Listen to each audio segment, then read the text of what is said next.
Shalom semuanya, perkenalkan nama saya Rina Setiani Brutu. Di sini saya akan menjelaskan 5 soal ujian akhir semester mata kuliah dasar-dasar manajemen pendidikan, program studi manajemen pendidikan Kristen, Fakultas Ilmu Pendidikan Kristen YKN Tarutung. Dosen pengampu Pak Nasib Tua Lumban Gaul MED. 1. Bagaimana organisasi pendidikan seperti sekolah dapat beroperasi dengan baik? Organisasi pendidikan seperti sekolah dapat beroperasi dengan baik melalui beberapa langkah, di antaranya kepemimpinan yang efektif. Pemimpin sekolah yang efektif dapat memberikan arah yang jelas, memotivasi staf, dan memastikan visi dan misi pendidikan tercapai.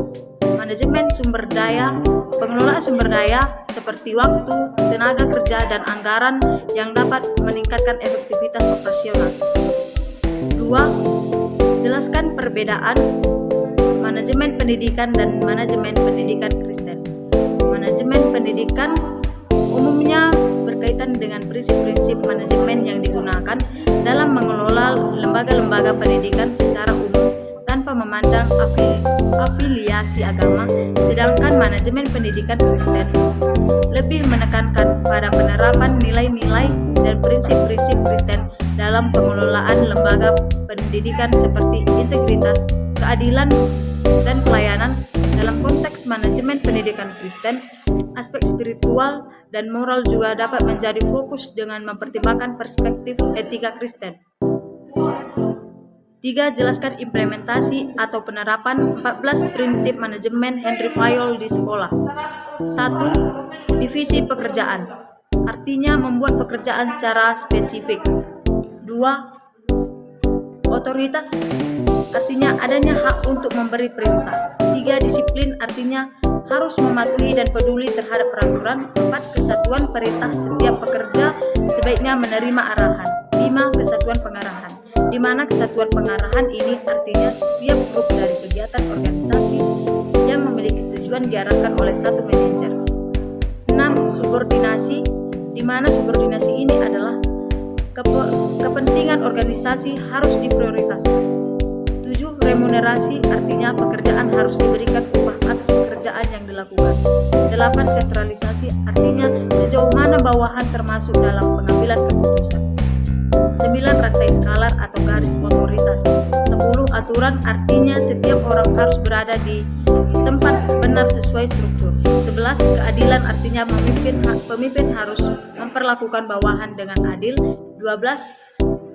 Ada juga kestabilan masa kerja personil. 13. Inisiatif. 14. Semangat kesatuan. 4. Jelaskan perbedaan 3 level sektor atau bidang manajemen pendidikan. Sektor mikro, di mana wilayah titik aktivitasnya berada pada level terendah, yaitu pada level satuan pendidikan, baik pada satuan pendidikan formal dan juga non-formal, yang dimana sekolah merupakan satuan pendidikan tersebut. Sektor meso adalah sektor manajemen pendidikan yang dimana wilayah aktivitasnya berada pada wilayah kabupaten, kota, dan provinsi, dan wilayah cakupannya adalah dinas pendidikan. Sektor makro merupakan manajemen pendidikan yang dimana wilayahnya itu sudah berada pada fokus nasional dan pemerintah pusat, di dalamnya kementerian. 5. Jelaskan model manajemen dan model kepemimpinan yang dibutuhkan kepala sekolah ketika mengoperasikan lembaga pendidikan yang dipimpinnya. Ada 6 model manajemen dan model kepemimpinan yang dibutuhkan kepala sekolah. 1. Model formal. Model formal manajemen pendidikan adalah sebuah bentuk pengoperasian organisasi pendidikan melalui proses manajemen yang melibatkan aspek struktur, sistem birokrasi, rasionalitas, dan hierarki. Model kepemimpinannya ialah manajerial. 2. Model manajemen kolegial. Model manajemen kolegial merupakan sebuah model manajemen yang bersifat normatif dan didasarkan pada norma, nilai, dan kepercayaan dari anggota-anggota yang ada di organisasi. Pada model ini, pembuatan keputusan adalah bersifat demokratis. Model kepemimpinannya ialah partisipatif, interpersonal, dan transformasional. 3. Model politik. Model politik manajemen pendidikan merupakan sebuah model manajemen pendidikan yang dicirikan dengan pembuatan keputusan sebagai proses negosiasi atau tawar-menawar. Model kepemimpinannya transaksional.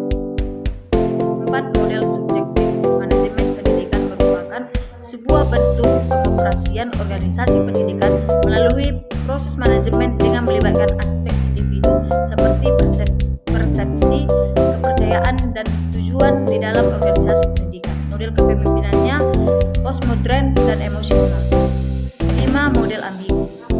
Model pendidikan ambigu merupakan sebuah bentuk pengoperasian organisasi pendidikan melalui proses manajemen yang melibatkan ketidakpastian, perubahan, dan ketidakmampuan dalam memprediksi berbagai hal di dalam organisasi pendidikan. Model kepemimpinannya ialah kontingensi. 6. Model budaya, artinya mempertimbangkan nilai-nilai, norma, dan budaya organisasi dalam pengambilan keputusan dan tindakan manajerial. Diarahkan untuk mendukung atau mencerminkan budaya organisasi yang diinginkan. Model kepemimpinannya ialah instruksional dan spiritual. Sehingga model manajemen yang dibutuhkan kepala sekolah dalam mengoperasikan sekolah ialah model formal manajemen, yang dimana model formal manajemen pendidikan ini adalah sebuah organisasi pendidikan yang melibatkan aspek struktur, sistem, rasionalitas, dan hierarki. Model manajemen ini dianggap umum karena dapat dalam pengambilan keputusannya diterapkan rasa rasionalitas dan hierarki, dan model kepemimpinannya juga manajemen. Sekian pemaparan dari penjelasan soal ini. Saya ucapkan terima kasih.